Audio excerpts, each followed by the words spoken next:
Hello, hello. Pittsburgh, how we doing? Thank you so much for being here. Please join me, my friends. Let's stand up here in front of everybody. Thank you guys so much for being here. We did not know that there would be a massive thunderstorm when we planned this event. We appreciate your resilience and for showing up to support this. My name is Josiah Gilliam. I'm the executive director at Pump. We've been doing mayoral debates and forums since the mid-90s and are thrilled to have an opportunity to present another one with an amazing coalition of partners in a partnership with Public Source, WTAE, and Point Park University. We're also thrilled to welcome you to downtown Pittsburgh for this event, both in person and via live stream. And here to welcome us into the space and to Point Park is Dr. Chris Brusalis. Please join me in welcoming him. Hi, good evening, everyone. So on behalf of Point Park University, welcome to the Pittsburgh Playhouse. How many folks have been here for the first time? This is your first time in this facility. That's awesome. Isn't this beautiful? We had 324 events here last year, so get on our website, and we have shows all summer long. So please partake. It's my honor to serve as a site for this Pittsburgh mayoral debate. We're really, truly privileged to serve as a site for this debate as we bring candidates and citizens together to engage in public discussion and talk about the future of the city of Pittsburgh. And it's fitting that Point Park serves as the host of this event tonight because regardless of the differences that you may see among the candidates, I think all the candidates agree that Point Park is plays a very vital role in downtown. You know, as the university is growing, our vision has become one of the most dynamic urban universities in America, and a strong Point Park means a strong downtown Pittsburgh. So again, welcome to Point Park University, and enjoy the debate. Thank you so much. Hello, everyone. I'm Chandy Chapman, WTAE anchor reporter. Oh, thank you for the clap. Thank you for the extra clap.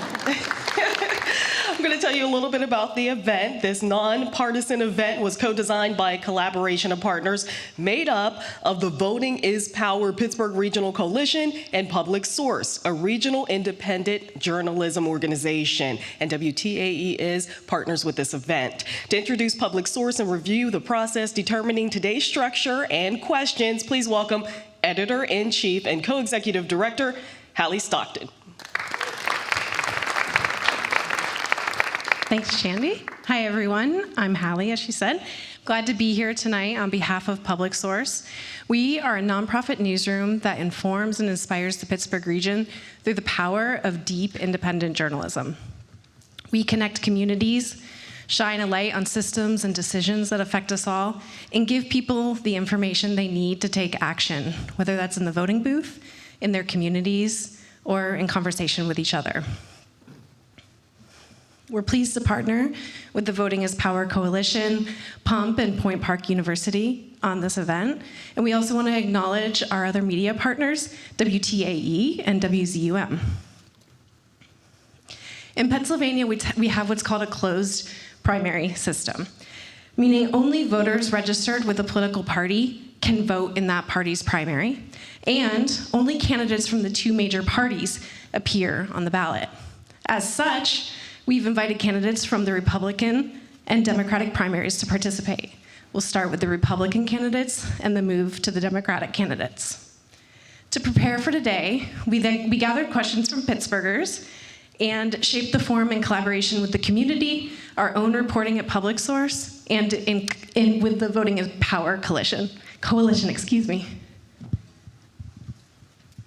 Okay, and now to quickly review the rules that the candidates have agreed to, and those that we asked to view the audience that are here in person before we welcome the first two candidates to the stage.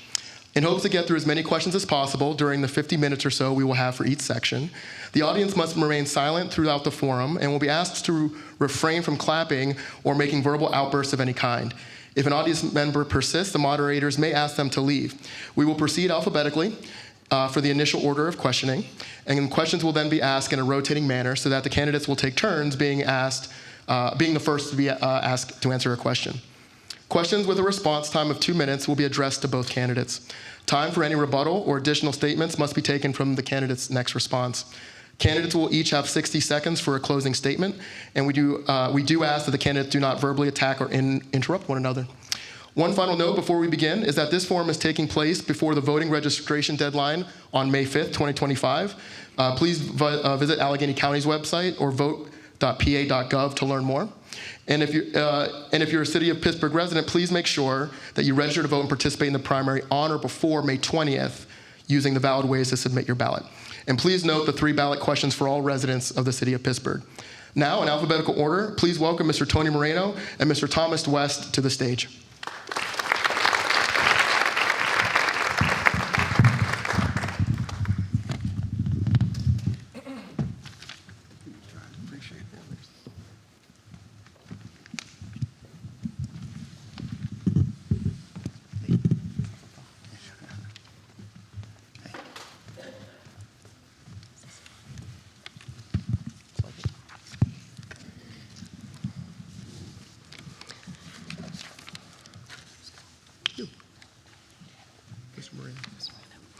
Okay, we're going to start with Mr. Moreno going first. The first question is, the city's reserve fund is projected to shrink in each of the next 5 years. How would you approach stabilizing the budget while maintaining essential services? And should city residents expect a tax hike like what happened in Allegheny County when faced with financial constraints?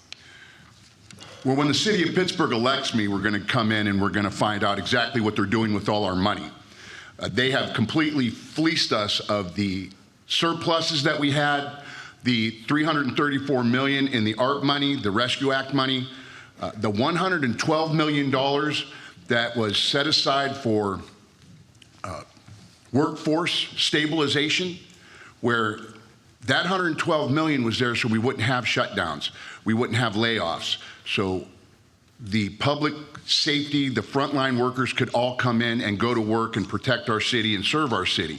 City of Pittsburgh took $52 million of that and spent it, and we don't know how it got spent because there is no record of the actual line item spending. But what they didn't do was take the $25,000 per employee, frontline employee, that was eligible to them at $13 per hour per employee, up to $25,000. That was for our heroes that had to come to work. So first we have to get a count of what happened to the money we had. I don't believe that we need any tax hikes. If we can come in and settle down and get a hold of this spending and really direct it to the priorities. First, we have to recruit in our police department. We have to get that back to a sustainable level. We need to now then go after public works and start bringing them into level. You know, we have a problem in our public works with how we set aside that pay schedule. In the CDL driver's class, the refuse workers get paid $3 less than the actual public works drivers. And there's a problem there, it's not fair. So if we can first get settled in, take care of our spending, then bring in responsible AI and start bringing manufacturing to the city of Pittsburgh, that's where the renaissance in Pittsburgh is going to be, and we're going to have a tax base that explodes. Thank you so much, Mr. Moreno. And now the same question for Mr. West. Yeah. So I'm 48 years old, and I feel like ever since I was born, we've been in a financial crisis in this city. And we've been in a financial crisis because we just don't grow. We're stagnant at best, and that needs to change.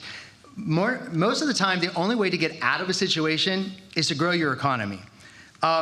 We have so many budget issues going on right now that it's just on repeat continuously. Every cycle we're in, we have the same issues continuously. Do I believe in tax hikes? That would be the last thing I would do, because there's a budget out there with missing money that we don't know where it's going. If you take a look at the budget right now, just take a look at it online, any one of you, it is so hard to figure out where money is going, and that needs to change. The only way to hold elected leaders accountable is actually know where your money is coming from, and we can't do that right now. One of the things that we can do is we have to grow our economy. We have to bring families back into the city. We have to help small businesses exist in the city, and we have to be competitive. We have to.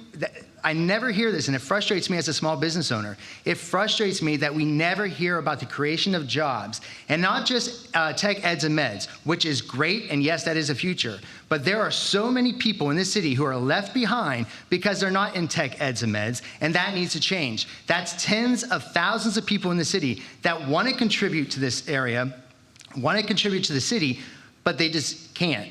Because they don't have the jobs. We need to focus on that. The other thing too is we can work with our nonprofits to get money and bring money into the city. That means pilot programs, that means we're reaching out to them, let's work together to actually get things moving in the right direction. Thank you so much. Next question from Josiah. And this is to you, Mr. West, to begin. The city's police force has been smaller in recent years due to retirements and a COVID-era hiring freeze. Homicides and violent crime have also decreased recently. What is the appropriate number of officers for the Pittsburgh Bureau of Police, and why? So I've been hearing it's about in the 900s. It's where we want to be. At 2020, I guess we were a little over 1,000 officers on the force. Yes, COVID happened, but we need to start treating police with respect, and we need to start listening to what they tell us. We need a police force that is funded. And one of the things I've talked to police officers, I've talked to detectives, and what they keep telling me is that we do not focus on their quality of life. That means they don't have time to even have time with their family, their kids. They don't have time to even go to the gym. And they're asking for just some extra time during the day to get things done that they have to get done because we're so understaffed right now. It's an issue that needs to be changed. Public safety is the #1 issue in the city of Pittsburgh. It has to be the #1 issue for the mayor and the city council, because if you don't have public safety, you do not have a city. You don't have businesses wanting to invest in your city. You don't have people who want to move into your city if you do not have public safety. That has to be a top priority. And that means we have to make sure they're funded. When I say that we have to listen to what police are telling us, they're telling us they can't move up the ranks because we're so underfunded. They're telling us that they're spread thin, that they can't get to places in the nighttime hours because there's 27 police officers on the force surveying the city in the middle of the night. If you have a phone call, if you have an emergency at your house, you better hope that there's enough people who are police officers who are available to come help you out, because we are so underfunded. That has to be a priority. It's time we make it a priority, and I feel like too many times it's pushed out. We also have to be competitive with other police departments around this area. They're leaving because they don't have the quality of life that the other departments do. They're telling us that we have to. These police officers want to be part of the community. They want to be out there. They want to know people by their names. They want to, make a difference in the community. And I feel like that needs to happen also. We need to be focused on communities, and so that way we can go back to the days where officers knew the people's names. Thank you. Mr. Moreno, same question. There's two parts to that. What do we need just to have the city run? And I believe that 900 to 1,000 officer mark hits it. But I would like to increase that. I really believe that we need to have 2 officer patrols at all times. It makes everybody safe. It makes the officers safe, and it makes the community members that are calling for help safe. Everybody will have an opportunity to be accountable. We would have to sit down and structure that out, but the money's there. We just have to make it a point. We have to go out and recruit. We have to ask for those great officers that left this city because the administration has completely fallen apart and let them down. Everybody needs to understand it's the attitude of what goes on in our city that is driving police officers away. We knew it was poor pay when we took the job, but we wanted to work for the city of Pittsburgh. We knew that our retirement was lacking, but we wanted to work for the city of Pittsburgh. We were proud to do that, but when you started abusing the police officers, that's when they started turning and running away. Everybody needs to understand this very specifically. The city of Pittsburgh currently stopped paying police widows health care. 30 days after the member dies, that health care gets shut off. It's been lost since 1976, and they arbitrarily just did it. We have police widows that show up at the hospital to get care, and they don't have coverage. The union has gone to and sued the city 3 different times over this, and the city keeps appealing. So it's that kind of attitude that hurts us. We can come in, we can raise the rate that they get paid, we can make their pensions better, we can give them incentives to live in the city. They have a point system, but they don't have a system that keeps Pittsburgh police officers in the city. We want them to live here. They have the freedom and the right to live wherever they want within a certain time frame, but realistically, we want them in our communities. Thank you, Mr. Moreno. Let's move on to the next question that is for you first. If you're elected, you will work alongside a city council that's mostly entirely Democratic. How would you bridge the partisan divide to govern the city? You take away the politics of the day and you get down to making this city operate again. You don't allow them to fight over issues that don't matter to the residents of Pittsburgh. You come in and you take the lead and you show them where we need to come together and get the situations fixed in the communities. Right now, they just talk to each other. They go to each other, they have separate meetings, and then they come together on vote on things that nobody knows about. So as the mayor of Pittsburgh, you have to come in and take all those things away. Get to the spots where we all agree where our money should be spent, where the policies should be changed, where our businesses need to be bolstered, where we need housing built. We need to get in and start communicating together instead of fighting. The way that it's been operating isn't working, and the proof is there. Our government has completely fallen apart. They have let us down by wasting our money, allowing our parks to fall apart. They put $10 million towards park tax. Everybody needs to go backwards and look and see who was in charge. Who were our elected officials when that happened? They are all responsible for that. But why didn't they spend it correctly? This is very communal for all of Pittsburgh right now. City council went back and voted to give themselves $4 million of those $10 million because they didn't know how to spend it. I believe that's where that reserve dollars comes from. $4 million out of council. They don't know, they didn't tell us where it was spent.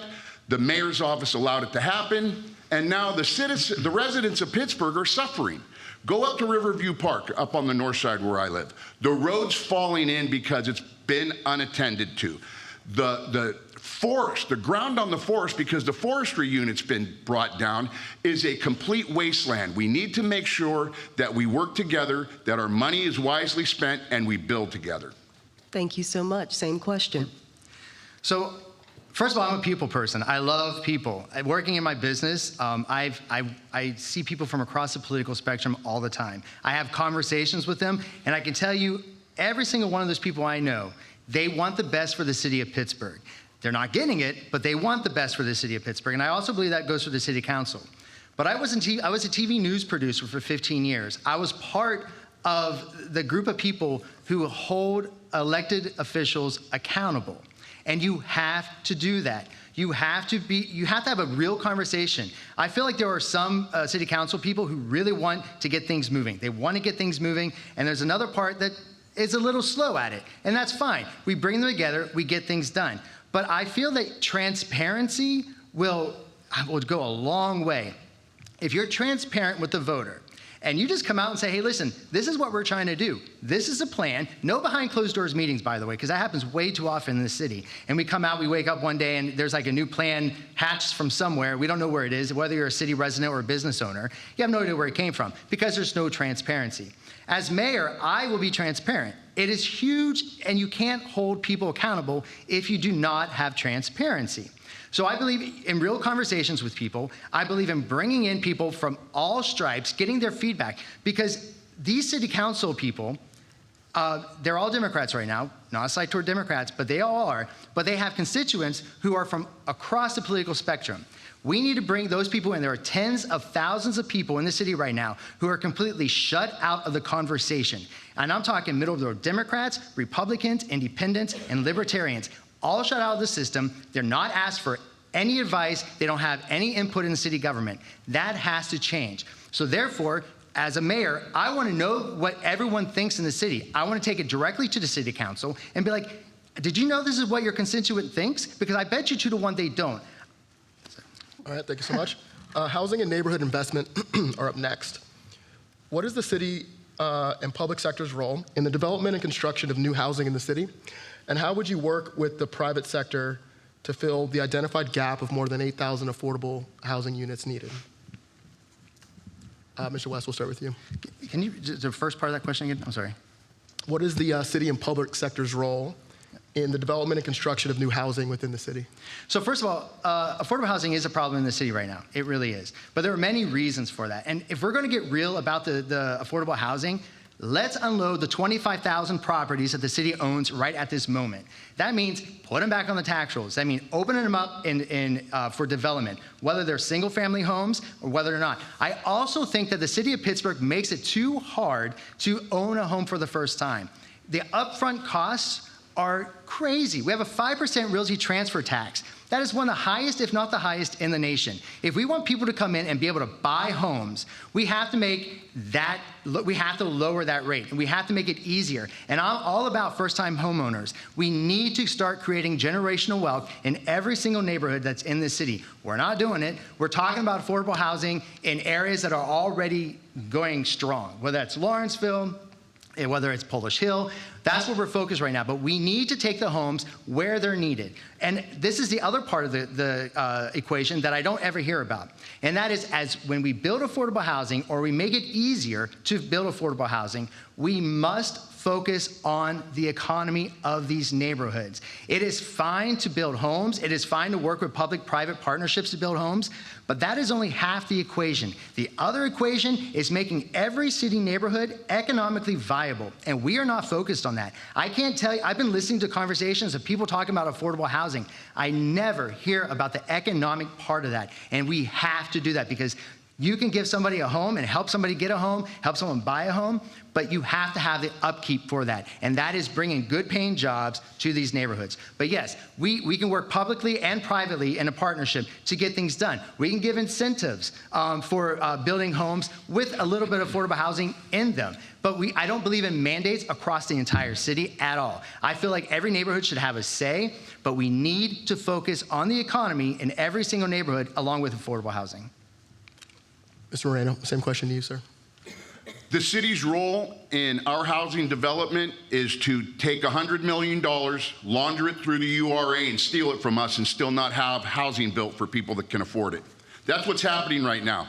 They've been in charge of this forever. They're the ones that run it. There's so much money that has been moved through this city directed at housing. They use that as a distraction. These people are the ones that make the rules. They're abiding by their own set of instructions. And you see where that's gotten us. We don't have problems that are being solved because of this distraction. If you were to take the money, focus in the communities, this is $100 million plus. The $100 million is started from 2016 when they started putting $10 million a year into the housing fund, into the housing security fund. People don't realize that. The reason that I'm up here is because I do all of that research. I get into the budget, I study it, and I see where all these failures are because they haven't budgeted money. But when I walk out my front door like all of you do, you don't see the results of where this money was supposed to be spent, or you could see the results of them not spending money, like tearing down dilapidated homes. First, we shouldn't be tearing them all down because that keeps the market, the housing market, very low. We need to build that housing market. But if they do need to be torn down because they're crumbling and they can't be rehabbed, it's good for the community because there's rodents, it looks terrible, there's garbage. It brings unsavory people to come and do things, commit crimes in the area. There's $2 million set for removal of blighted properties from last year's budget that was not spent. I know that they can take them down because Unis Contracting was able to have a plan where 50 dilapidated homes could be taken down in a month, every month, and they have the money to fund it. They just didn't spend it. They're stealing our money. Thank you, Mr. Moreno. And moving on, you're first up for this question. We're here, downtown, and some parts of downtown are thriving, from active cultural spaces to signs of new investment.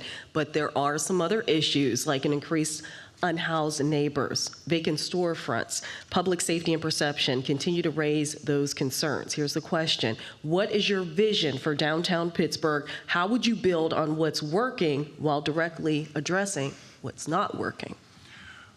Well, this happens to be my specialty. This is where I specialized in policing. When I ended my career, I ended it downtown.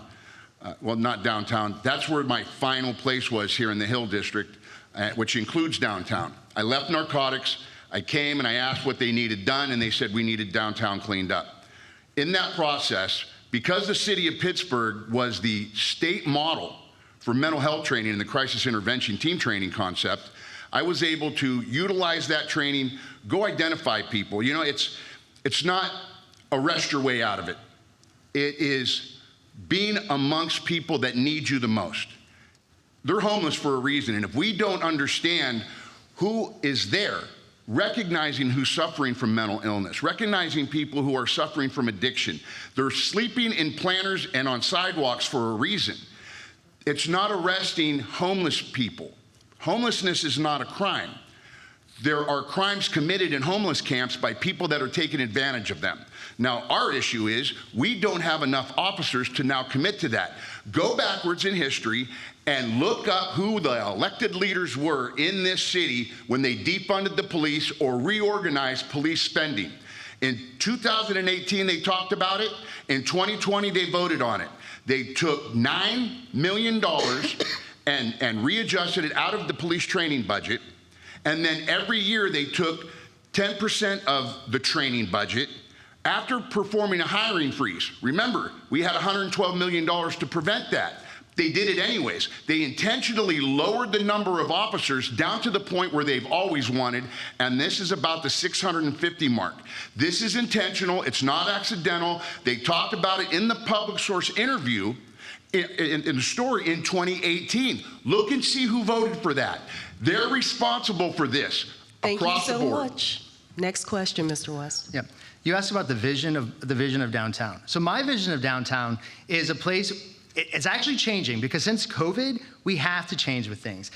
Businesses have left downtown. There's a lot of people who work from home. So this is a perfect time to think about what the future of downtown is. And not only that, but let's be a poster child for other downtowns and let's get things going. I used to live downtown with my partner, Adam. We lived downtown, and one of the scariest moments happened to me downtown and to Adam. We were pushed up against the wall, and a guy demanded that we take him to our car. And that was one of the scariest moments I've ever been in. And it was an eye-opening moment for me. And we need to have safety downtown. So yes, we do need police officers downtown. We need to make people feel safe downtown, and we have to make sure they are safe downtown, because if you even perceive yourself to be not safe, it's not gonna take you anywhere. But I want to see downtown, we have so many skyscrapers right now that we have new possibilities. Let's make them incubators for small businesses. Let's open up retail again to the storefronts. There's so many empty storefronts downtown. When it comes to homelessness, it is not a crime to be homeless. I grew up a poor kid. My family was poor. Luckily, we weren't homeless, but it's not a crime. But if you look at the people who are homeless right now living on the streets, they're dealing with alcoholic addiction, drug addiction, and mental illnesses. That's a huge part. If you go under one of the bridges over there by, I think it's like 2nd Avenue, you'll see a list, I think, of 200 homeless people who have died on the streets in the city of Pittsburgh. That is not compassion. We cannot let that happen. Living on the streets, it's not safe for the person, and it's not safe for anybody else who walks along the trails or wants to experience our city. We need to work with the city, the state, the county, and federal government to find a solution. That means teaming up with our health officials locally to get these people the help they need. Okay, let's now turn to basic services and infrastructure. Mr. West, this question is for you first. A resident from Friendship wrote that our roads seem to fare worse than other areas with similar winter weather, and private companies often leave a mess after digging. What would you propose to improve services for roads and basic infrastructure like bridges? Well, we did have a bridge collapse, and there's another one closed at this moment over by the Botanical Gardens. That's ridiculous that we had a bridge collapse, and that's what happens too many times in the city of Pittsburgh. We wait too long, and then we have a bridge collapse with people on it. We had a Port Authority or PRT bus that was on the bridge, along with other drivers, and it collapsed. I don't know if you're like me, but when I cross a bridge now, I question whether they're safe. And you shouldn't have to do that in a city known for bridges. You shouldn't have to do that. And there's another one, like I said, in Oakland, shut down. We need to take care of our bridges. And yes, I am frustrated with, it seems like there's nobody on the same page when it comes to doing road work. If you go down Penn Avenue, not that long ago in Garfield, there was a redevelopment of that whole area. Penn Avenue was redeveloped. It looked awesome. It was great. Now, if you go down it, it's like going to a lunar lander on Mars or something, and you're like, why can't we just team this up? It seems like nobody's talking to anybody when it comes to road construction in this city. I don't understand it, but we have to make sure it's part of public safety, and it's a core function of the city to take care of our roads, to take care of our bridges, to take care of snow removal when it comes to winter. We shouldn't have 3 inches of snow crippling our city. We are Pittsburgh, Pennsylvania. Pittsburgh, Pennsylvania. We live in a place with 4 seasons. We live in a place with hillsides. We have to take this stuff seriously. That means funding our fleets for our snow removal. That means making sure, I don't know if you saw any of the videos that happened this past winter, but there are snow removal vehicles that completely broke down while on the job. If you're somebody who's trying to get to work in one of these neighborhoods, it's not gonna work for you because we need to depend on them. So when it comes to road construction, when it comes to snow removal, when it comes to bridges, they have to be a top priority. We are the city of bridges. Thank you, Mr. West. This question is for Mr. Moreno first. Now, we understand the mayor is not, excuse me? To respond to the same Oh, question. I'm so sorry. Same question. You want me to do them both? I I'll do them both. jumped ahead. We'll get to you next with the Apologize. Mayor 101, it's that simple. Public safety, public works. Keep our streets safe, keep our streets clean. That is what is most important in this job description. It goes to show that the elected officials that we are seeing right now do not have any idea how to govern. And it's a problem. If you go and sit in those meetings and you watch how they perform, they don't understand governance at its very basic need. Then there's an outline called the Home Rule Charter on how they're supposed to do these things according to the city of Pittsburgh, and they completely ignore those things. That's why you have these failures inside of our systems. Public safety is an absolute train wreck. That's simple for me to fix. That's where I come from. Public works is where I know. In the city of Pittsburgh, we're going to suffer with potholes. It's just going to happen. It's how do we address them and make sure that we get them taken care of.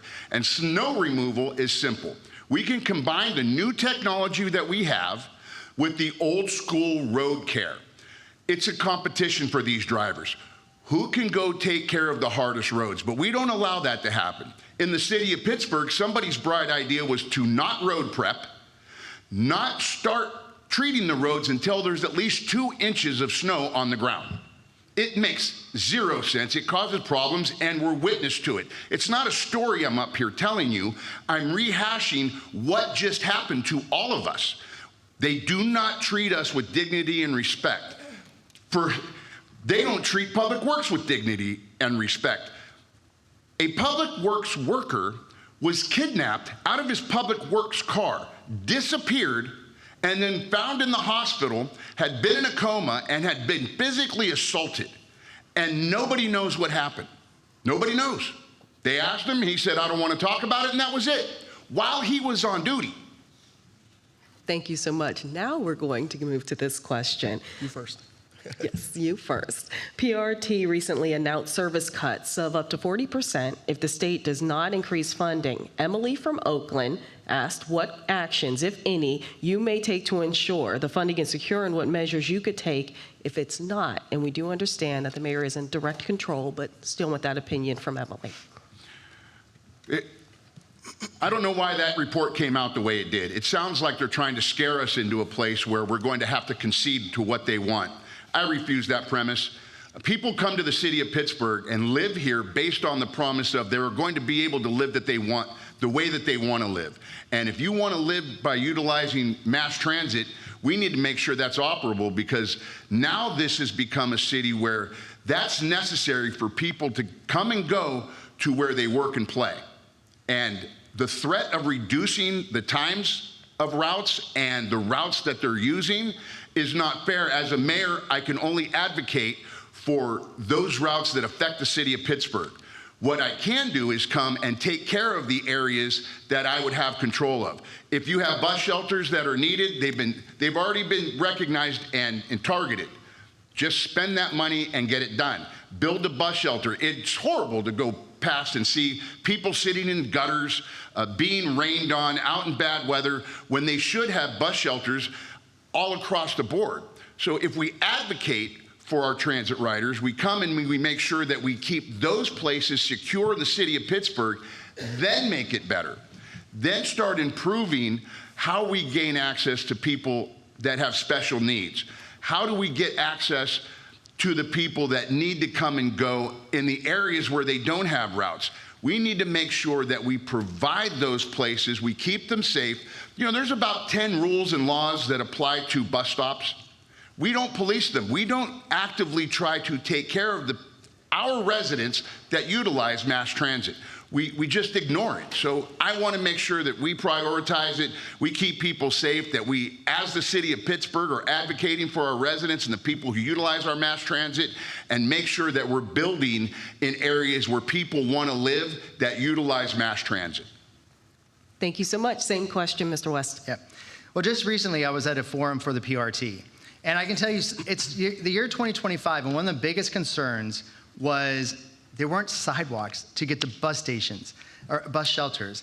It's year 2025, and we're worried about sidewalks that aren't there to get people safety to bus stations or bus shelters. That just tells me something about how things are run. What I would say is, every 5 years, it seems, we rush to Harrisburg to try to get more funding for a system that seems to be broken. And I recently heard an interview from a guy who's in the know about PRT, who talks about it's a lot of salaries that go into making up the PRT budget. And so the easiest thing to do pretty much is to cut routes, cut the T-line and cut buses. That's unacceptable. We can't just start cutting every time we have a budget issue. But what I can do as mayor is I can go to Harrisburg and I can be a voice for the city of Pittsburgh and every single person who takes public transit. Because I can tell you right now, Philadelphia, they have a voice, and they have a pretty big voice right now. But what we can do is get that money, but we have to be responsible on our end. We can't just keep throwing money at a problem and hope that it gets solved, because that's not going to work.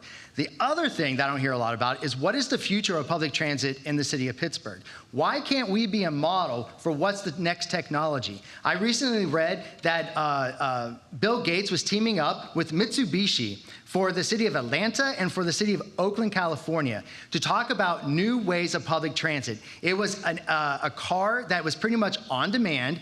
It's not costing those cities any money, by the way, because they want to test this stuff out, which I'd love to be a test market for any of this stuff. But it would run on lanes the size of a bike lane. And then you can have public transit, not as your core public transit, but as a feeder system almost, to where it would help move people around, so we don't have to depend solely on these big buses all the time. But we have to take this seriously.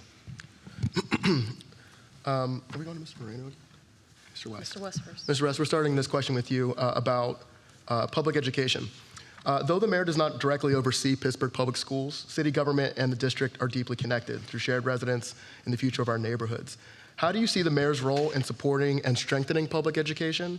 And what specific actions would you take to collaborate with the district on our biggest challenges? So if you ask any family across the political spectrum again, what's one, especially if they have kids, what's one of their biggest concerns about the city of Pittsburgh? And it's the school system. I have friends on the left, I have friends on the right, and I have friends in the center that they leave the city if they have kids because they want a different school system. So one thing that the mayor has to do is, and the school district knows this, we have to say, listen, you're one of the reasons people decide to either live in the city or leave the city, especially when they have kids. So let's work together, figure out what's going wrong, and let's get it back on track. With that said, I feel like I'm a huge entrepreneur. I own a business. I've owned it for the last 11 years. I want to tap into high schoolers. I want high schoolers to know that they have a future in the city of Pittsburgh. And we have to show them that they can be an entrepreneur, they can get in the trades, or they can just go to college. Whatever you guys want to do is great. But we have to let them know there are options out there. Joining the military, for instance, is another option. We have to let them know there's options out there. If we work with them, if we get them into the trades, if we get them into entrepreneurship, they can help us transform these left behind neighborhoods. And there are many of these neighborhoods in the city that are left behind. I can name them some off right now. Sheridan, West End, we have Beltsuver, we have Homewood, we have East Hills. You name it, they have been left behind. Let's work with high schoolers to get them back into being someone who has pride in their neighborhoods, someone who can transform them. And being in middle school and high school is the perfect place to start doing that. But we have to work closely with the city of Pittsburgh, so the school district, so we can figure out why families are leaving. We have to, first of all, ask the families. I don't know if they've been asked because they keep leaving. And nothing seems to be getting fixed. But we have to make sure we get to the source of why families are leaving the city and why they're escaping the school district. When we talk about these issues, there's some basic things that are just like Mayor 101. Moving into the city of Pittsburgh, for people coming from outside of the city of Pittsburgh, they look at two things. It's what everybody does. How are your schools performing, and how is the crime rate? We're failing at both measures. Our current elected officials are completely and totally responsible for all of these things. They have done nothing, zero, to start changing the trajectory of where we're going. It's falling off a cliff. We perform right now in the bottom 5% of the entire Commonwealth, but we pay at the top 5% of the entire Commonwealth. For instance, the last time I looked at the numbers, there were $35,000 per student in the city of Pittsburgh. If you look at Mount Lebanon, the state average is right around 18%. Mount Lebanon was coming in at about 19% or 18.5%. They were spending $17,500 per, but they were performing in the top 5%. It's the complete opposite. Less money, higher performance. Why is that? It's not because our teachers aren't good. We have the finest trained educators that we could offer them. It's mismanagement. But what can the mayor do about that? We have to get with that school system and let them know they're being detrimental to the city growing because of these things. If we could partner and target with the children that show that there's a problem, if they're acting out, what we're going to find is a financial crisis at home.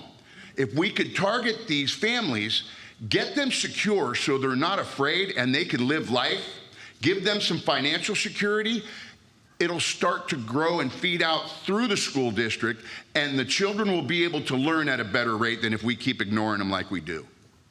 Thanks so much. And this question is for you, Mr. Moreno, first. Pittsburgh adopted a climate action plan years ago, aiming to cut emissions by 50% by 2030, with reports showing the city is off track and national regulations at risk of rollback. What role, if any, should city government play in addressing climate change? Well, first we have to identify where we have problems as a city. We have horrible air quality. Why is that?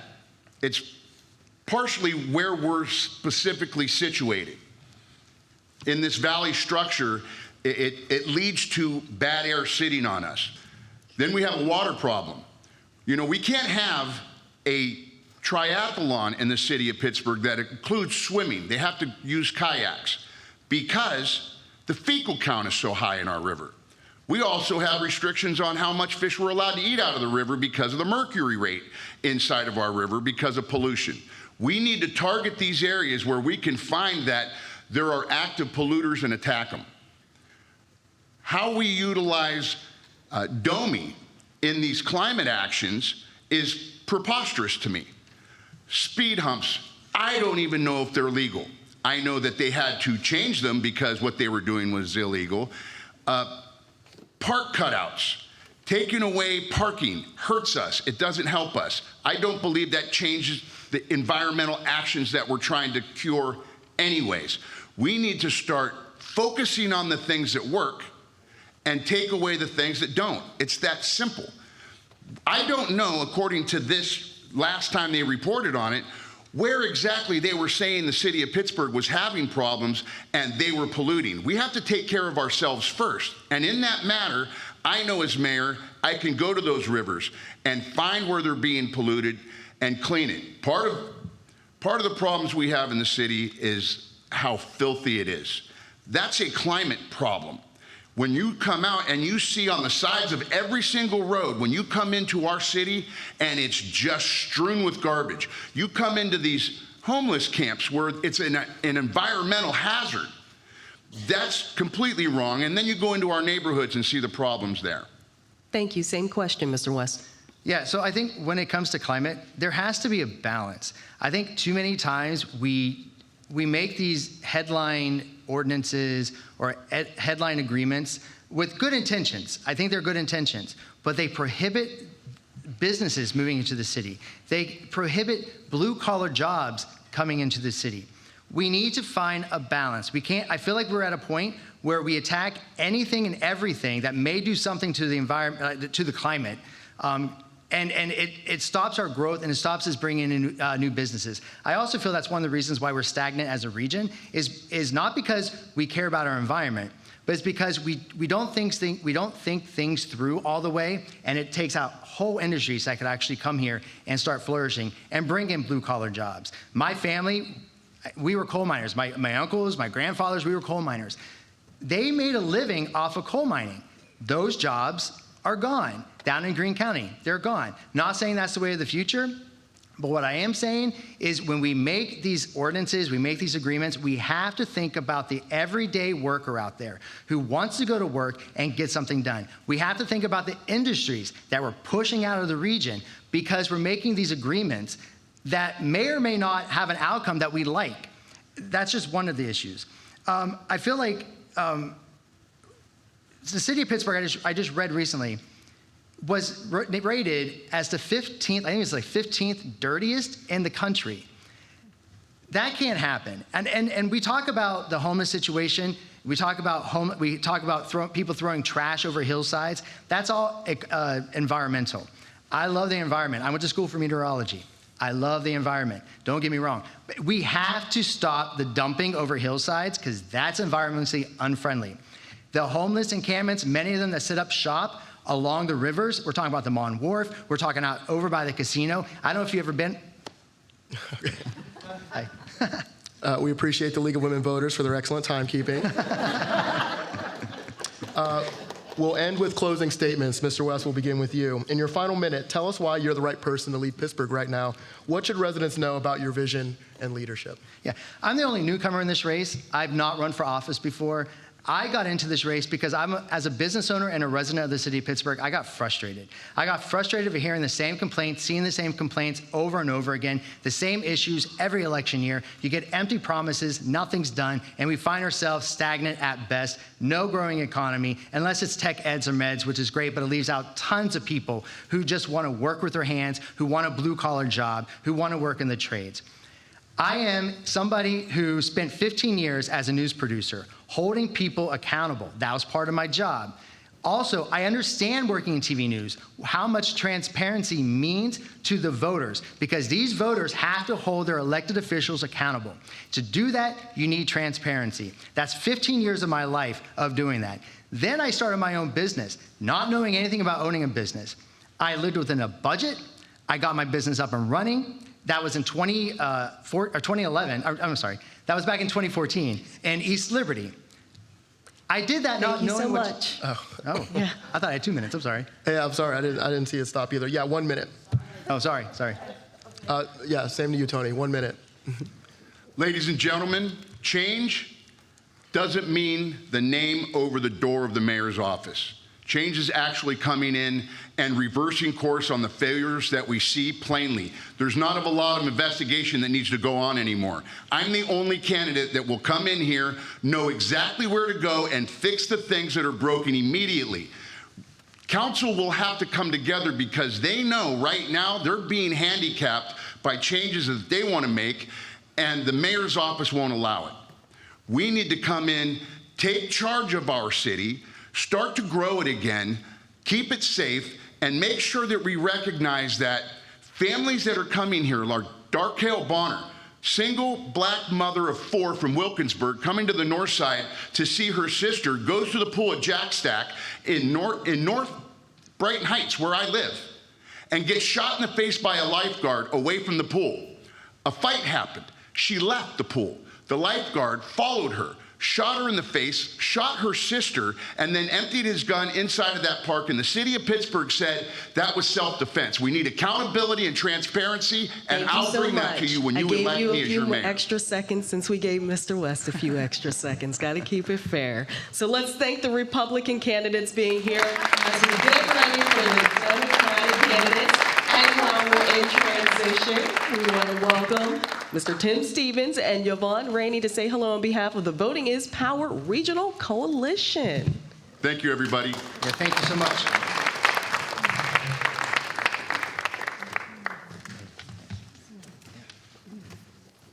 Come on, Tim.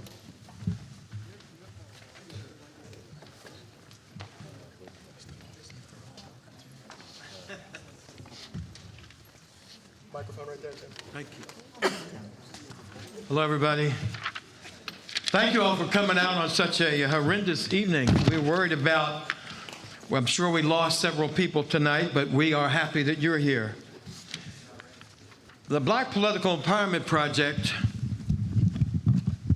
as we celebrate our 40 years of service to the Pittsburgh region, is proud to partner with VIP Voting is Power, Pittsburgh Regional Coalition, to help sponsor tonight's important Pittsburgh mayoral debate. We thank Point Park University and its president, Dr. Chris Brusalis, for hosting us. We thank Public Source for co-sponsoring, and for WZUM, the Pittsburgh Jazz Channel, for being our other media sponsor. We're indebted to WTAE's Shandy Chapman for facilitating the debates, along with Pump Executive Director Josiah Gilliam, who contributed greatly as a member of VIP to organizing tonight's event. Give him a special hand, because he was worked hard for this. And all of our VIP partners, we thank all of you for being here, particularly because of the conditions tonight, with trees falling and traffic lights being out and the rest of it. BPEP and VIP urge each of you to vote on May 20th. If anyone ever wondered, think about this. Do elections matter? The impact of the results of the November 5th election should make that quite clear, regardless of what side of politics you're on.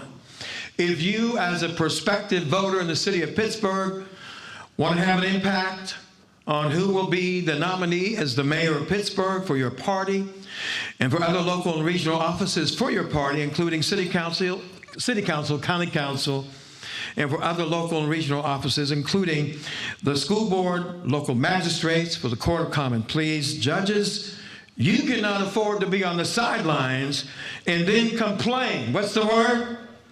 Complain after the primary if your preferred candidate did not win.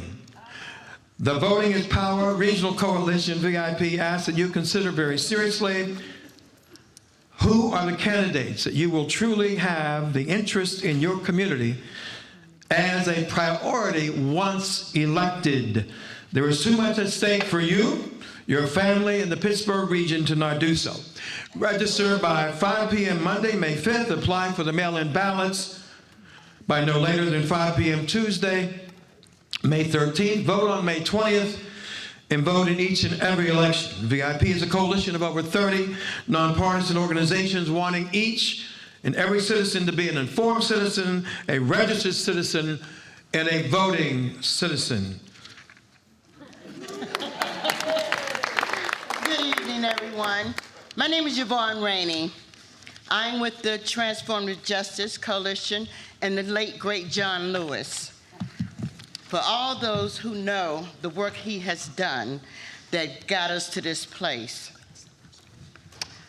And also, I am with Pittsburgh High Ground Praise Ministry under Pastor Dolores Thrower. We have a food pantry. And what I want to say to everyone is this: how did we get here? Where we're going? I'm a grandmother of 12, 7 boys and 5 granddaughters and 3 great-grands. Why am I here? Because I want to make a difference for my children's children's children. And I'm talking to all the grandparents. and all the hard work that we do to raise our children and to grow our community. We are the change. They are the future. No matter what you do or what you say, change is about us coming together. Good, bad, or indifference, the common ground, quality, affordable housing, safe communities, clean air, the right to vote, democracy, constitutional rights. Remember where we've been and where we're going together. There is no I. It's called team. If we all sit together at the table and come together, put down our differences, because we are connected by the rivers, by the bridges. We are connected. We go into our homes together. We sit down at the table and raise our families. We all want quality, affordable housing. We all want safe communities. We all want disparities that has been a problem. Healthcare. Remember this, you all, and I'm going to share this with you just for a hot minute. I know I'm coming. The late, great John Lewis said, never, ever be afraid to make noise and get in good trouble. Necessary trouble. Today is the day. Let's move forward together. But be kind to each other. We're only human. We're not animals. And I say thank you, but remember, when you look to the right, look to the left, look ahead. We're all the same and we're moving together, regardless. Change is a-coming. Thank you. These flyers will be handed out immediately after the service. Program Community Huddle will meet the school board candidates for May 7th, 6:30 to 8 at Obama. On the back, Court of Common Pleas candidate event on Thursday, May 8th, sponsored by VIP. The other is sponsored by the Allegheny Youth Vote Coalition. Don't leave without it. Thank you so much. Thank you, my friends. Thank you, David. Okay. Our next candidates are here, I'm pleased to say, so we're going to get going. I will quickly review the rules once more for the session. In hopes to get through as many questions as possible during the 50 minutes or so we have. The audience, please be silent throughout the forum, and please refrain from clapping or making verbal outbursts of any kind. If an audience member persists, the moderators may ask him or her to leave. The candidates will proceed in alphabetical order, so we'll start with Mayor Gainey. Questions will be asked in a rotating manner so that the candidates will take turns being the first to answer the question. Questions with a response time of 2 minutes will be addressed to both candidates. Time for any rebuttal or additional statements must be taken from the candidate's next response. Candidates will each have 60 seconds for a closing statement, 1 minute. The candidates will, we do ask not to verbally attack or interrupt one another. And now, in alphabetical order, please join me in welcoming Mayor Ed Gainey and County Controller Corey O'Connor to the stage.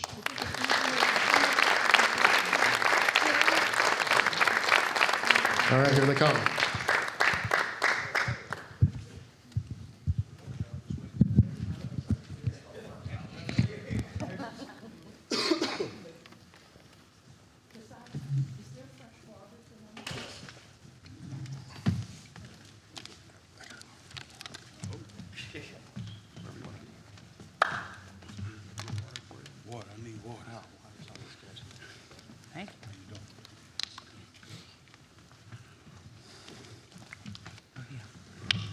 Okay. Thank you both for being here. Thank you. We all set? All set. Make sure you're comfortable. You can adjust the mics as necessary. All right, Mayor Gainey, first question is for you, sir. We're going to start talking about city finances and leadership priorities. The city's reserve fund is projected to shrink in each of the next 5 years. What's your approach to stabilizing the budget while maintaining essential services? And should city residents expect a tax hike similar to what we've seen with Allegheny County when faced with financial constraints? You know, I've been very impressed with our budget. I've been extremely impressed. Due to sound management, discipline, and being smart, we ended the year, when people said that we would have a deficit, we ended the year with a $4 million surplus. And that's strong. When other cities are still struggling coming out of a pandemic, and many said that we would be in a deficit, we ended with a $4 million surplus. Not only that, we had an opportunity, because I always say you need receipts when you talk so that people believe what you say.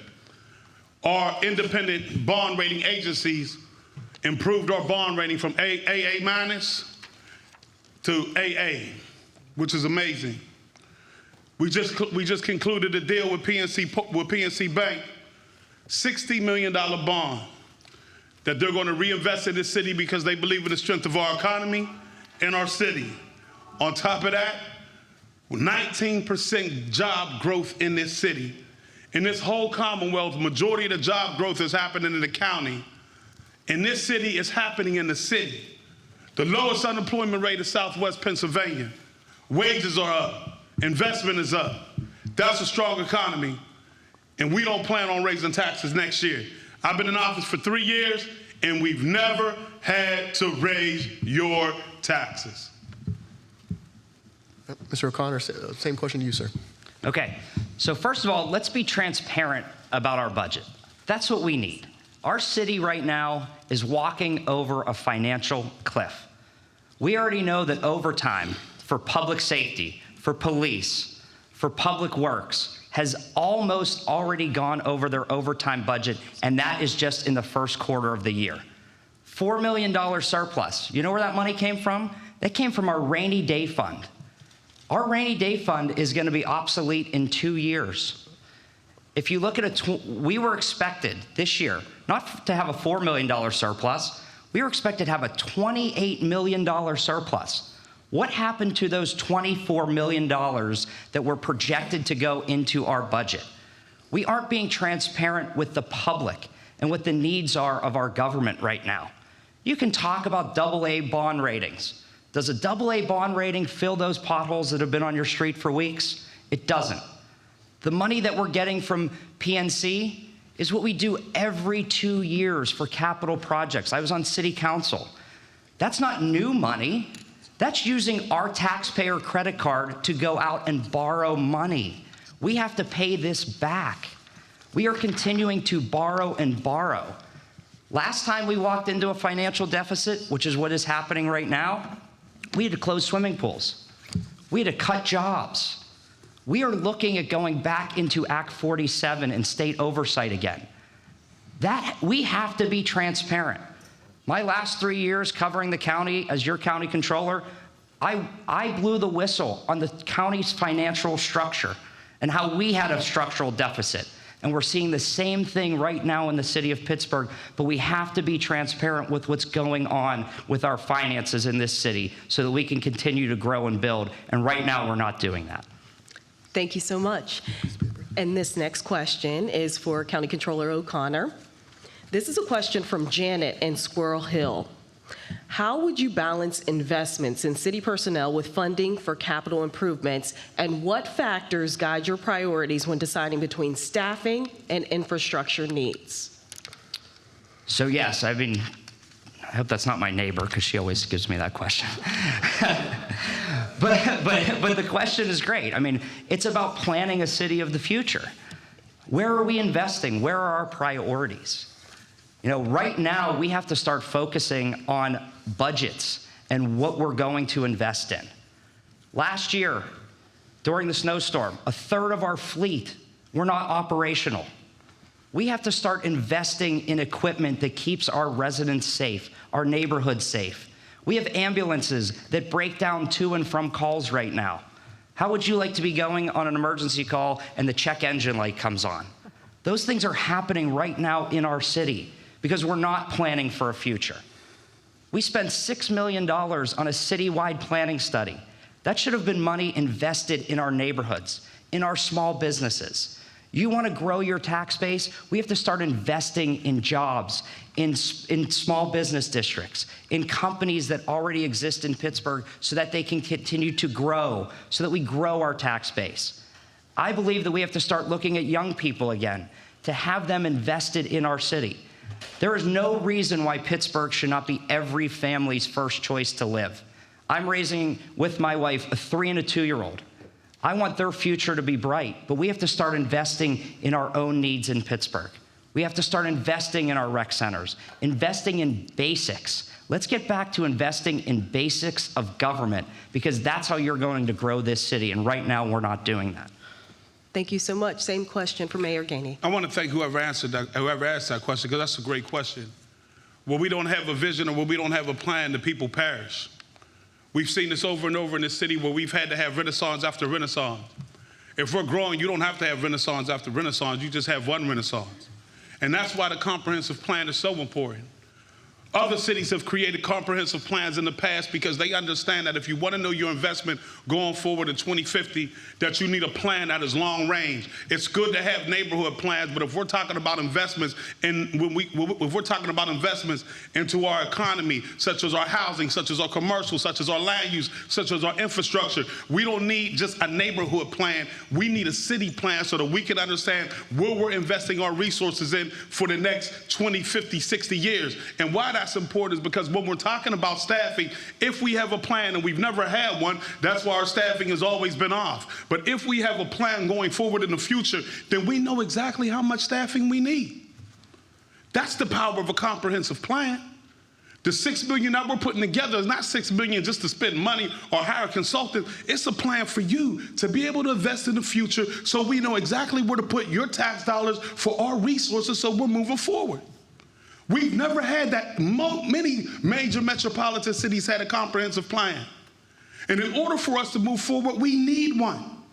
We talked about our fleet. Our fleet had not seen investment in over 10, 15 years. There's police officers here that will tell you that. My administration is the first one that took $40 million, 20 of ARPA and 20 of our general funds to invest in our fleet. For years, 10, 15 years, my opponent will tell you he was on council, there was no investment in our fleets. We can't afford not to invest in what we need in order to provide the best city services, and that's why the comprehensive plan is important. Thank you. Mayor Gainey, this question goes to you first. The city's police force has been smaller in recent years due to retirements and a COVID-era hiring freeze. Homicides and violent crime have also decreased recently. What is the appropriate number of officers for the Pittsburgh Bureau of Police, and why? Yeah, you know, when I came in, we had a 2-year freeze of not hiring any police officers, which in my opinion was a mistake. And the reason why it was a mistake, because no one took into account how many of our police officers were going to retire. So not only were we not recruiting or hiring police officers, we didn't even have a count of the officers that was going to retire. So we've had 75 retire, 100 retire, without even understanding the impact that would have, the fact that we were not recruiting cops. So what I did when I came into office, we opened up the police academy. We put on like 4 or 5 police recruit classes right now. We changed the credit system, meaning that you don't need 60 credits to become a police officer. You can become a police officer, then once you get in, you have the opportunity to move up by taking additional courses, because we wanted to make sure that we were creating a situation where the system was fair. For the first time in over 20 years, we gave the police their first contract with pay raises to make it attractive and make it competitive with some of our county partners. We've done that. They have been going to arbitration for every single year. My administration was the first one to give them a pay raise in over 20 years. And not only that, we got a disciplinary matrix, which means that if an officer does this, here's the discipline, because that's transparency, that's accountability. And that is not saying who you know in the police force that says, hey, if you know so-and-so here, you don't get punished. This is across the board. The more transparent we are, the more we organize, and the more we do what we have to do to build policing community. That's why I believe in community policing. It has changed the game. 33% reduction in homicide, 45% reduction in gun violence. Those are the numbers that make a city safe, and as long as we're moving in that department, in that direction, we are creating a city for all that is safe. Thank you. Mr. O'Connor, same And the number question. is 850. 850, you said? Okay. Mr. O'Connor, same question. I'll agree on 850. But my number is actually 1, and it's a chief of police. We are on our 5th chief of police in 3.5 years. There is no leadership at the top of our police force right now. And for me, I don't want to go out and do a national search and cost taxpayers money to find another chief of police. We have good individuals that have either worked in the city before that want to come back, or are in the city right now that should be in leadership in our police force, but we're not doing that. We have to fill that position. That is vital and important to our public safety. You want to talk about police classes? When I left city council, we had enough money, 3 years, which was this administration's first year, to put on 2 police classes. Did not do it. We have to start recruiting, and we have to start investing in our officers each and every day. And when it comes to policing, it is about community policing. but it also talks about resources in our community. We had $10 million to start 6 Roots programs in each one of our police zones. Those programs are to provide homelessness assistance, drug, alcohol, and mental health support for our neighbors in need. And that program was cut. There is no reason why that program should have been cut. There should be 6 hubs available. We had 3 open. 2 are now closed. We are down to 1. That is taking basic services into our community, providing social workers for our neighbors who are most in need to ensure that they get the help and support that they deserve. That's how you invest in public safety. You invest in our residents, in services that they can see each and every day that will help them gain access and grow and be part of our community again, and we are failing to do that right now. Thank you so much. And this next question goes to Mr. O'Connor. What is the city's role in the development and construction of new housing in the city? And how would you work with the private sector to fill the gap of affordable units? Yes, I mean, we play a vital role. And, you know, we go back and forth on numbers, but right now we need at least 6,000 new units of affordable housing. 6,000 new units of affordable housing. We need partnerships with our nonprofits, with our community organizations who build affordable housing. The city of Pittsburgh owns 11,000 vacant lots and parcels. Those sites need to be shovel ready because we know that site acquisition is one of the hardest things to do for our community organizations in order to redevelop their own communities. I've done it before in Hazelwood, getting sites shovel ready. That's step 1. Because we want to empower our community to rebuild itself and be part of that new development. But then we also have to look at tax credits. Those tools are already available. The problem with a lot of our tax credits, even if you apply and get them, there is still a gap in funding to finish those projects. What I want to do is set up a fund at the URA so that we can bridge those gaps in a variety of tax credits so that we can get neighborhoods and community organizations and nonprofits the ability to build housing in their own community and create generational wealth. Not just renters, homeowners, because we know that home ownership is the key to creating generational wealth. We also have to speed up our process. When we're talking about zoning, and City Council has proposed a number of zoning ordinances, but it's also permitting. We shouldn't have to wait months and months to get permits for local organizations that are building affordable housing. They have to go to the top of the line to get that permit so that we could build that housing faster.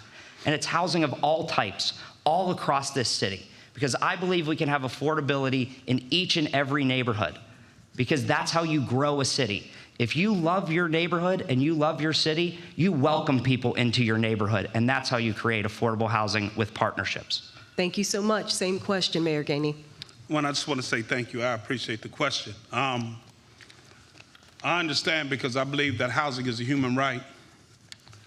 My mama raised me in Section 8 housing. I understand the need for affordable housing, for decent, respectable, and affordable housing. So you have to live it to understand it. And that's why I'm proud of our administration and what we've done. We've created financial tools. We went out and got a $30 million affordable housing bond to be able to close gaps in order to fund affordable housing projects.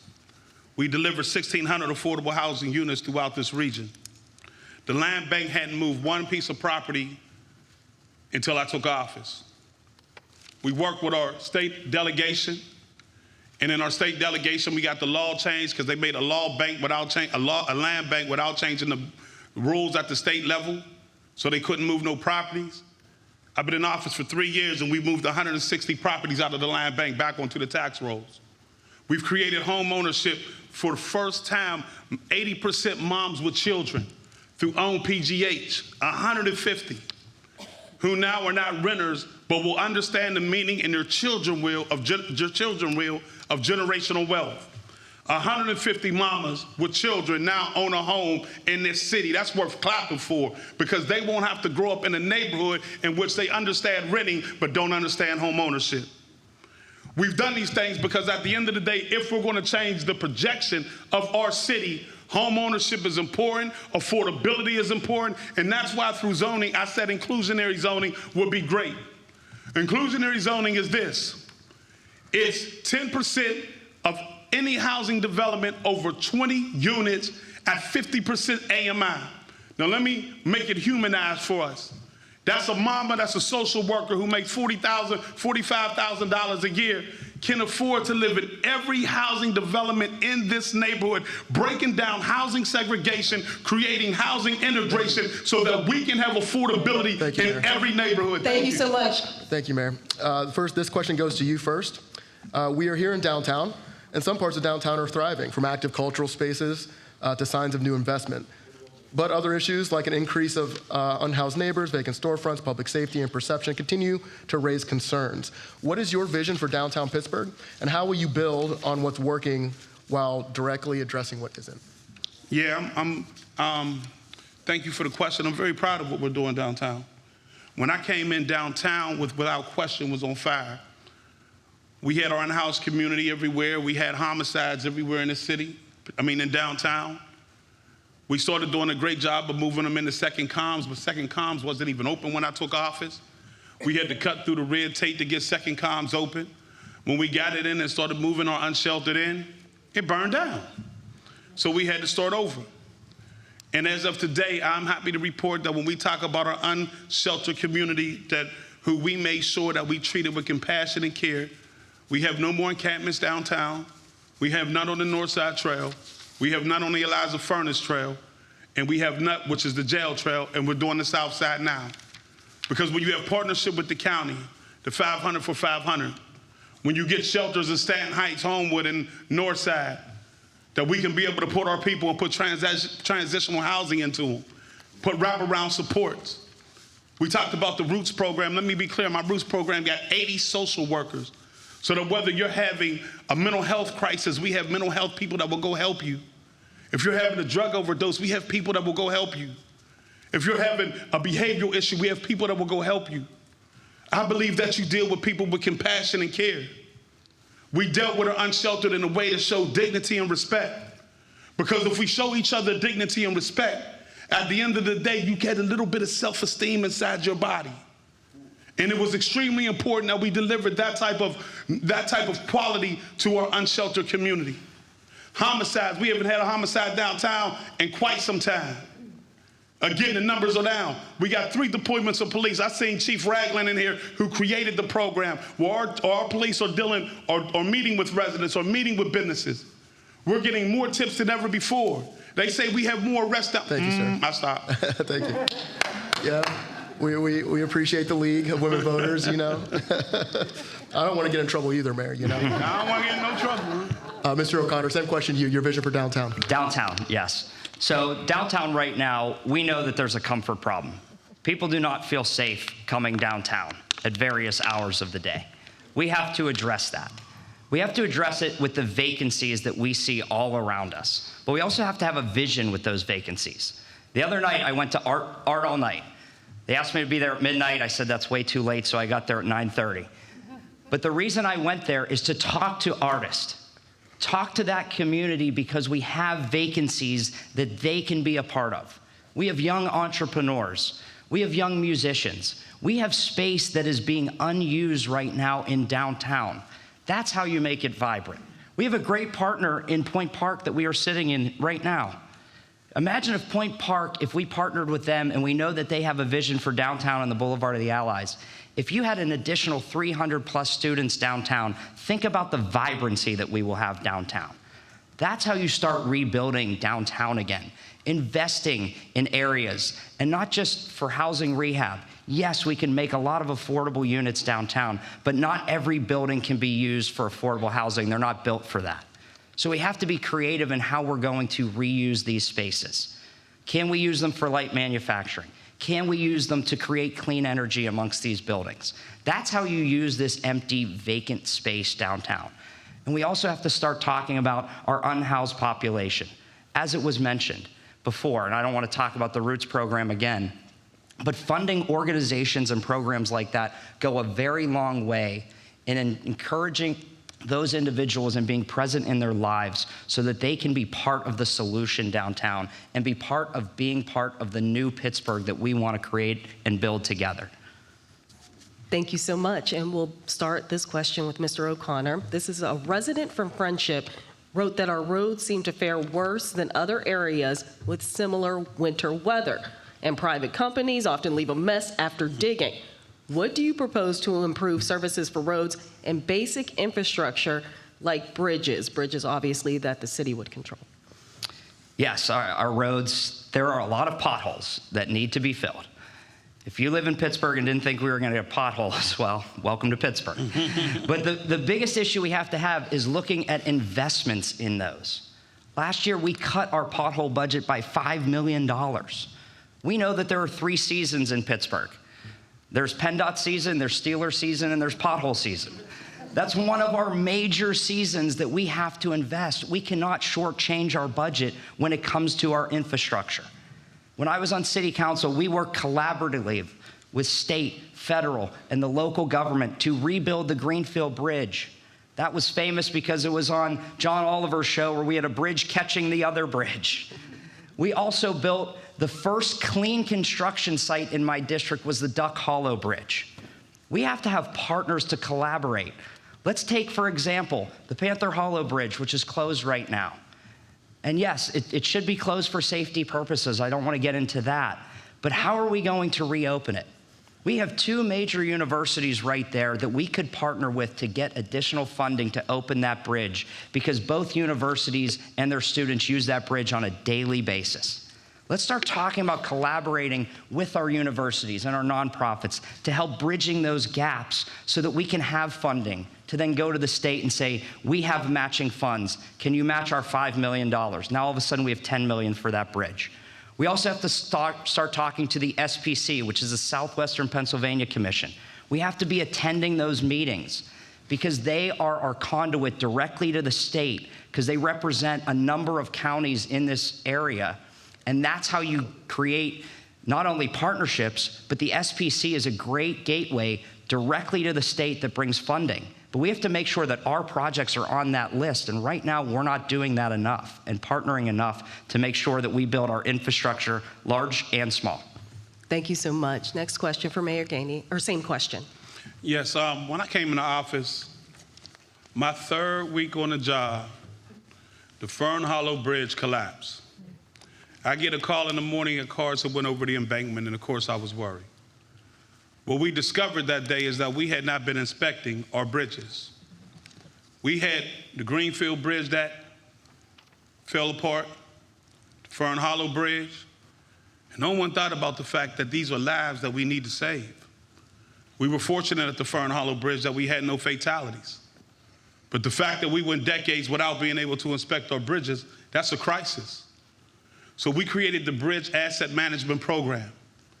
And as of today, we don't have one bridge that's in failing condition. And we've had to close some bridges down because I promised you that we would never wake up again with a bridge that collapsed. It is imperative that we continue to inspect our bridges. We are a city of bridges, and we should have never been in a position we were not inspecting our bridges. Our potholes, listen, wintertime is wintertime. At the end of winter, we're gonna have some potholes. But last year, by the middle of June, our potholes were straight. And they will be this year. We can't do potholes in the wintertime because it won't stick. The hot patches will not stick. We have to wait till the 1st week of April. What I'm telling you is by the middle of June, it will be done just like it was last year. And in regards to our values, I don't need the nonprofits to tell me about their values because my taxpayers, this city, don't get the opportunity to talk about what taxes they want to pay. 37% of our property is owned by tax-exempt nonprofits. They should have to pay into a pilot program. They should have to pay their fair share so that the burden is not on the taxpayer who pays every year. We got to move forward. Thank you, sir. PRT recently announced service cuts of up to 40% if the state does not increase funding. We know you guys have been engaging on this. Emily from Oakland asked, what actions, if any, you may take to ensure the funding is secured, and what measures you would take if it is not? Mayor Gainey, we'll start with you. It's a good question. My first year as a state representative, the first bill that I had the opportunity to work on was Act 89, which was the transportation bill. And I learned a lot from that bill because it gave me an opportunity to learn about funding streams, how legislation comes together, what we have to do, how they introduce it into different committees. I've already been in touch with our state delegation about mass transit funding. I was at an event today with Pittsburgh Public Transit, advocating for more money. I've talked to Leader Bradford, Representative Matt Bradford, last week about our funding and what we need to do and how we can help. I've also been in touch with the rest of the state delegation because I understand how important mass transit is.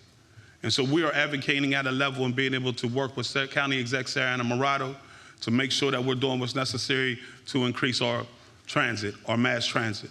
My mother grew up, we didn't have a car. We didn't have a car at all. The only way we got around is on mass transit. When I went to school, I was raised in East Liberty, but I went to school in Homewood. Without mass transit, I'd have had to walk. Our children don't deserve that. And so we are talking right now, and I will be making a call to our Republican delegation as well, explaining not only do we need mass transit, but they need it too for their dirt roads in their community. Mass transit is an economic lifesaver for those that don't have transportation and for businesses that need them. We must always continue to fight for mass transit. It's the lifeline of our city, it's the economy of our region, and we have to have it if we're going to move products, people, and services. Thank you. So let me just go back real quick. Nonprofits, they do have to pay their fair share. We left $115 million on the table from the prior administration from our nonprofits. It's $115 million that could have gone into roads, bridges, neighborhoods, small businesses, and the environment. We passed on $115 million. So now let's talk about mass transit. We all agree that this is the lifeblood that connects our neighborhoods, that connects our city. It gets kids to school. It gets individuals to work. We have to make sure that we all collectively in this city, whether we agree on these issues or not, and in this county, we go up and we fight for that money because that money is the way that we grow our region. That is how people get around this city each and every day. But let's take mass transit a little bit further. Let's start looking at transit-oriented development as well, and not just around our bus hubs, not just our major bus lines. Let's look at those bus lines that impact us in neighborhoods. Why are we not building our small businesses out and allowing density in our small business districts where there are major bus lines? That will stop people from using a car as much. That will get them involved in their small businesses. That will help that small business on Brookline Boulevard if there is a major bus stop there. And when you talk about building density around that bus line, that's how you continue to grow our city because people will have more and more access to our public transit. But yes, we agree, we all have to go to the state to fight that, but then let's also look at spinning it off and having mass transit as part of the next wave of growing Pittsburgh and part of development in our small businesses and in our neighborhoods. Thank you so much. This next question is for you, Mr. O'Connor. Though the mayor does not directly oversee Pittsburgh Public Schools, city government and the district are deeply connected through shared residence budgets and the future of our neighborhoods. How do you see the mayor's role in supporting and strengthening public education, and what specific actions would you take to collaborate with the district on the biggest challenges? Yeah, I mean, schools are vital. As I mentioned earlier, my wife and I have a 3- and a 2-year-old. Where are we going to send them to school when they get older? This is scary right now for a lot of our parents across this city because the schools are talking about closing certain buildings. How is that going to affect our neighborhoods? We have to be partners with our schools. And not just when we go up to the state and ask for funding, but partners on a daily basis in our schools. The schools have buildings on weekends, on holidays, in summertime that should be accessed by our communities and our community organizations. Why are we not partnering with our schools on weekends so that city parks can use swimming pools at our schools to teach our kids how to swim? Why do we not have those partnerships? Why do we not have our rec centers open from 7 a.m. to 9 a.m. in the morning? Because we know nowadays both parents are working 2 jobs. Have our kids go to a safe place where the schools partner with us and get them to school. But let's take it even further. My degree's in elementary ed. I want to know the scores in our schools. Are our kids struggling with math? Are they struggling with science? Are they struggling with reading? If we find out that vital information, we can then shape programs at city parks to help our kids after school, on weekends. That's how you build long-term partnerships. You help with the kids each and every day, inside and outside of schools. But schools are so important to how we're going to grow this region. And as a young parent, I'm very concerned about what's going to happen. But that's why the city and the schools have to be on the same page so that we can continue to grow Pittsburgh. And right now, we're not doing so. Thank you. Same question. One, I just want to make a statement that, Superintendent Walters walked into something that he inherited. When I came into the mayor's office, we didn't even have a relationship with the school district. They wasn't even talking to one another. We created a relationship immediately because we understood the need to ensure that if we were going to have a city that was thriving, that we had to invest in our youth. We created what we call the Youth Civic Leadership Program, where we partnered with the Youth Enrichment Services Program to teach kids about city government. They got paid a stipend, and they got 3 college courses from CCAC that's transferable, so that they can begin to understand about city government, how it works, how the taxpayer works. The second thing we did was have a youth intern program, because I wanted youth to have an opportunity to be able to go around with me and have conversations, talk about youth violence and youth drug use, but also situations like DARE management programs and why that was important. We created a youth commission that will be working with our comprehensive plan, teaching them how to go out and engage with residents, teaching them how to do needs assessments so that we expose them to a higher quality, so as they go forward, they're helping to create the future of tomorrow. That is extremely important. We put our REACH program together so that we can engage them, so that we can stop the violence. Listen, this is a heck of a statistic. From the age of 13 to 17 in 2024, we didn't have no homicides amongst our youth. That is something we should celebrate always, the life of our youth. I've been talking to Dr. Walters, because here's what I would like to do. Our recreation centers are prehistoric. Captain Caveman used to play there. They're 1937 and all that. But we have closed schools. And if him and I can talk about being able to partner, give us one of those schools as a pilot program, and let's turn our schools into a rec and wellness center. Thank you, Mayor. Let's talk about climate and Pittsburgh's natural resources. Pittsburgh adopted a climate action plan years ago aiming to cut emissions by 50% by 2030. With reports showing that the city is off track and national regulations at risk of rollback, what role, if any, should city government play in addressing climate change? That's a great question. Climate change is a serious situation. Our landslides here tell me that every single day. We've had to go to FEMA and PEMA to ensure that we got funding in order to be able to deal with a lot of our landslides. What we're going to do is we're going to incorporate the climate change report, the plan, into our comprehensive plan, because climate change should be involved in everything. Climate change should be involved in infrastructure, meaning our bridges and our roads. Climate change should make sure that it's included in our housing and our commercial and our land usage. We have housing right now that people are living in that really we had to go purchase them, because at the end of the day, they were slipping. We have a plan, we have a city that's built for 900,000 people, but we only have 300,000 people living in our city. That's why we're going to incorporate everything from climate change into our overall comprehensive plan, so it's never left alone. We always create these nice plans, we give them fancy titles, but they're on a shelf. They shouldn't be on a shelf. We should be implementing them every single day. And when we come up with our comprehensive plan, we're not going to finish the plan before we start to execute. We're going to execute while the plan is going on. And we won't have to worry about if we're addressing climate change. We're addressing climate change because it's part of the overall comprehensive plan. That's what other cities have done. That's why they've been successful. That's the power of a comprehensive plan. Incorporate everything into one and execute it so that we can have a city for all. So climate change is very important to the future of this region. We know our air quality is one of the worst in the country. Last year, I did an audit on the Clean Air Fund, and we saw that $10 million, which should be given out to our most vulnerable neighborhoods who are dealing with air quality, was not being spent. They took that recommendation and finally started spending those $10 million. We need a climate action plan. The city of Pittsburgh's own law says we have to produce a new climate action plan every 5 years. The last plan was 2018. We are 2 years out of compliance. Comprehensive plans are not the same as one specific to our environment. And right now, we are not following the law in the city of Pittsburgh. We need a climate action plan. How else do we invest in the environment? When I was on city council, I proposed the first ever solar farm in our city. It's going to be built in Swisshound Park.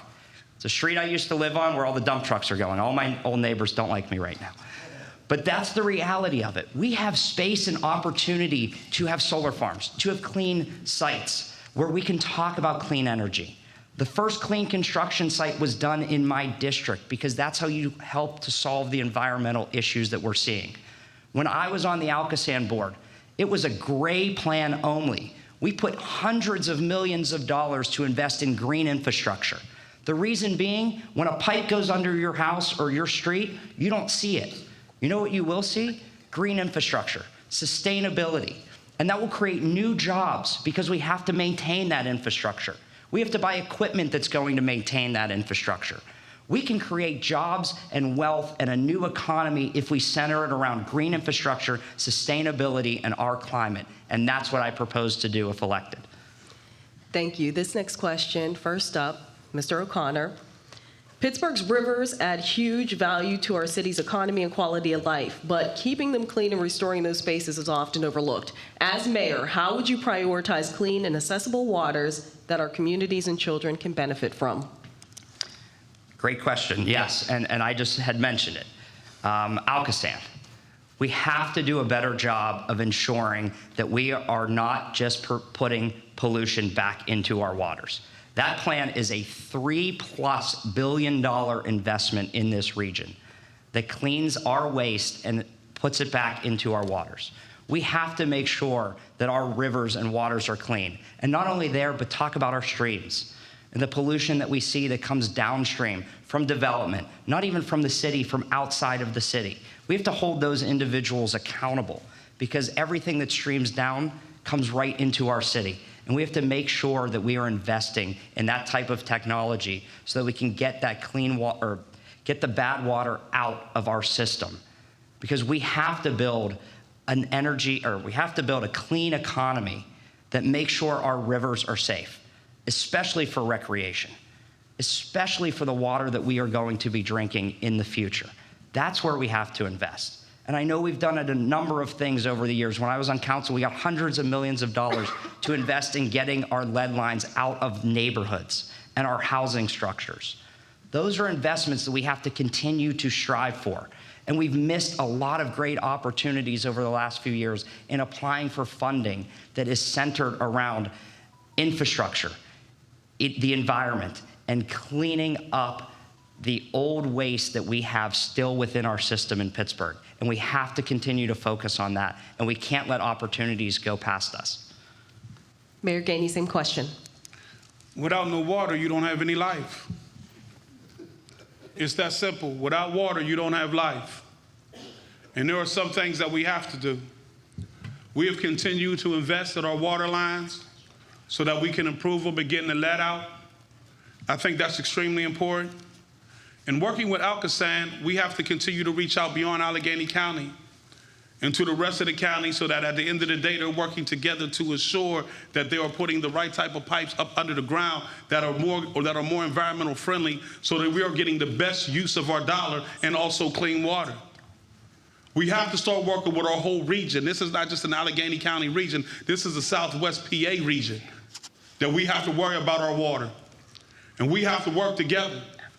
Because if we don't work together to ensure that we're doing what's necessary to put the pipes under the ground to be able to clean our water so that we're not continuing to put the feces and everything into our water, we're never going to have the type of city that we want. Our rivers are our greatest natural asset. It's our greatest natural asset. 3 rivers that come together to join Ohio. And we have to continue that we make sure that we're investing them in a way that our water is clean. So yes, Alcosan is a player, but it's also the rest of Southwest Pennsylvania, because that's where our water waves go. Everybody has to be on one page so that we can clean our water, particularly in underserved communities that really don't have an understanding of why this stream is dirty or what's going on here that we haven't discussed or we haven't talked to. We need to be sure we're pulling everybody in, because the more people that we pull in, the more cleaner our water is going to be. All right, thank you. Mayor Gainey, this question goes to you first. The city recently adopted a Vision Zero strategy to try and eliminate all traffic fatalities and severe injuries. How do you believe the city can design for and encourage different modes of transit, including public transportation, biking, walking, et cetera, as neighbors make decisions on how to travel around the city? Vision Zero is an important initiative. We don't want no fatalities in our city. And when I came in, my number one thing was public safety and how we can keep people safe. It's what we needed to do. We want to end traffic fatalities in our city. So here's how we're doing it. We've put in more traffic calming projects throughout the city than any administration. We've put them in neighborhoods that's never had them before. Homewood, well, didn't have a lot. Homewood, Hazelwood didn't have none. Greenfield, we put some in Greenfield. Secondly, the automatic red light system that we're bringing on, that should be on in September. But we're stopping the engagement of more police community, and that they can just take a snapshot of the license plate. We believe that will start to slow people down. We also believe making multiple modes of transportation is important, like bike lanes and the ability to have people be able to walk, creating situations where we're creating safer traffic patterns by changing our traffic pattern studies. We have to continue to look at how we make this the safest city in America. And that's one of the things that we are very big on, and that's Vision Zero. And right now, we reduced car fatalities last year, and we're looking to reduce them again this year. But it comes from working with council. I want to give credit to Councilwoman Warwick, Councilwoman Gross, and Councilwoman Strasburg for their efforts in order to move the red light camera, and also to make sure that Vision Zero is not just something that sits on the desk, but is a reality. Mr. O'Connor? Yes, I mean, traffic and calming traffic is something that is vital in all of our neighborhoods. I remember when I was on city council, we got a call and we had a parents' meeting at a school. And the parents said to me, there's too many people driving fast around our school and around our kids and endangering our kids. So we put a police officer there. The next day, I got a call from every parent in that room because they all got a ticket for speeding around their own kids' schools. But that's the reality that we live in. We all have to follow those laws. And I believe Vision Zero is a great plan. And I've commented that the mayor is on the right track there. But we also have to be collective in looking at that data. You know, I just don't want a red light camera bill that's going to snap your license plate and give you a fine or a ticket. Do we need the money? Yes. But that's not the point. The point is to use that data to make good decisions on where we see so many red lights being run, on where we see speeders each and every day in our city. That's how you make it safe. You use data to drive how we're going to invest in future speed humps, in future bike lanes, in future traffic calming needs like bump outs on busy intersections. Those little things go a very long way. And yes, people sometimes get upset about them. But those are the ways that we save people's lives. And I believe we need to continue to do that project. Thank you so much. And now we're going to have our closing statements. So in your final minute, tell us why you're the right person to lead Pittsburgh right now. What should residents know about your vision and leadership? And we're going to start with Mr. O'Connor. Yes, no, I want to thank everybody for being here and thank Pump for putting this on. Why I believe that I'm the right person for this job right now is because look at our city. We've had the last 3 years of managing our decline instead of talking about growth and opportunity. We aren't being transparent with the financial cliff that we are about to go over. We are not investing in a future in Pittsburgh. Look at our police force and our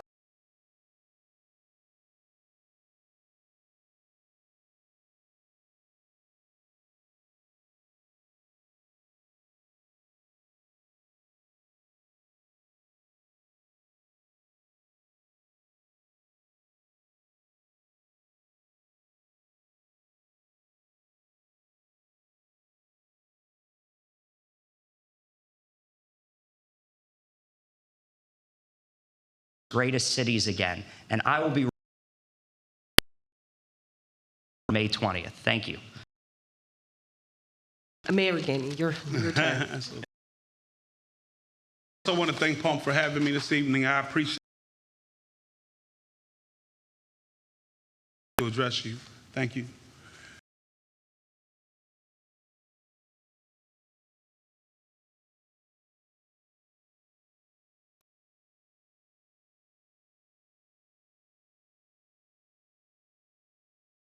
Through own PGH that we term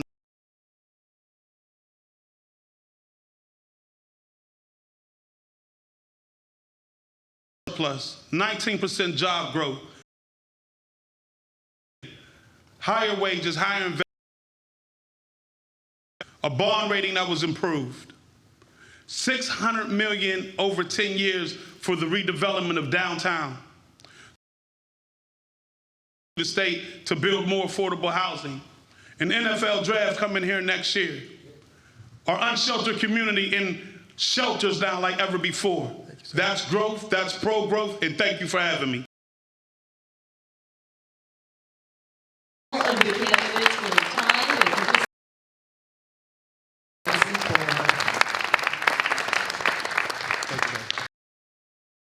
Thank you, Mayor. All right, really appreciate it. All right, wherever you want to go. And Regional Coalition and Public Source who helped make this event possible. A total team effort. Thank you guys so much. Our thanks to those of you that joined us in person and braved the elements. Our thanks to those of you that have joined online. We will make the recording available in the coming days. One last time, May 5th, and that you submit your vote on or before May 20th. Thank you and good night.